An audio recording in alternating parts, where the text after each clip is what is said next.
Hey, Eddie. Who the hell is this guy? Oh, What are you doing?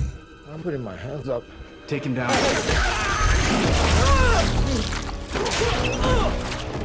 The joy of this film and the joy of watching Tom Hardy's performance is getting to watch this dynamic of a buddy film, but all self-contained, so that he's literally talking to himself, and you're all along the ride, and it really feels like two different people. He never compromises. He just always wants to make sure that the scene is as good as it can be, that we've explored all the different angles, that we think about all the different moments in every scene in a really detailed way. He's being possessed by this alien who's also moving his body in different ways. And it almost seems like he's on marionette strings, some of the stuff that he does with his body, and that we were all wearing the earwigs so we could hear the Venom voice that he's hearing. And it's just, it's been amazing. It was Tom Hardy. He was the big time draw for me. I just thought that guy's one of the greats, and I'm gonna learn, I'm gonna have fun, I'm gonna enjoy watching him, I'm gonna enjoy being in a scene with him, and I know that he'll make me a better sparring partner. As we all know, he's a much darker character, and I think that's what distinguishes this movie. Unlike other Marvel films, this is a much gritty. One of the things about Ruben is you can tell as soon as you meet him, he's just such a kind of playful guy. You know, he has a kind of keen sense of humor. He's very much into stand-up comedy, and he just has that kind of wicked sense of humor. I love Ruben because Ruben is just one of the most chilled out directors and people that you're ever gonna meet. Nothing ruffles that guy. So, I mean, and there's a lot going on in this. I mean, he's been prepping this movie forever. He's really open, and I think his directing style he's very specific. He knows what he wants.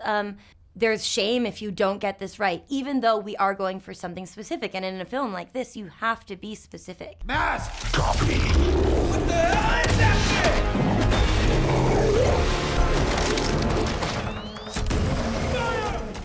That's the great thing with this film, is that we've got a lot of CGI, but we also have a lot of practical sets, a lot of environments that feel very lived in and real. There is an expectation with any kind of these comic book movies that there's going to be incredible action, because they're action heroes.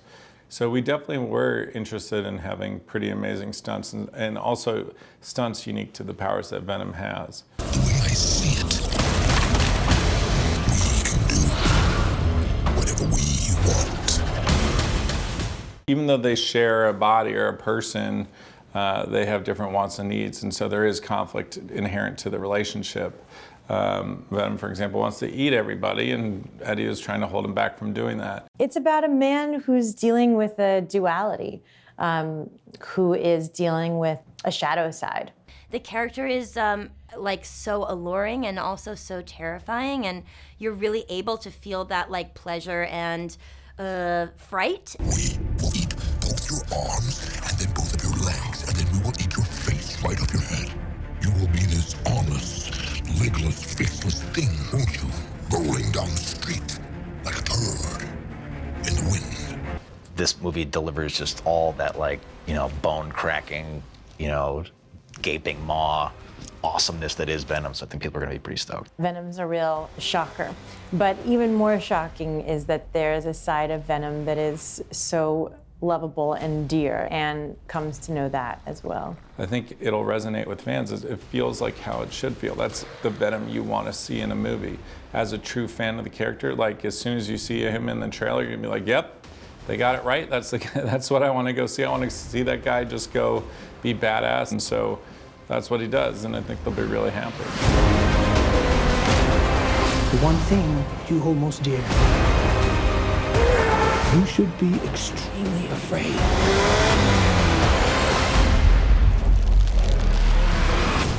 What the hell are you? We are Venom.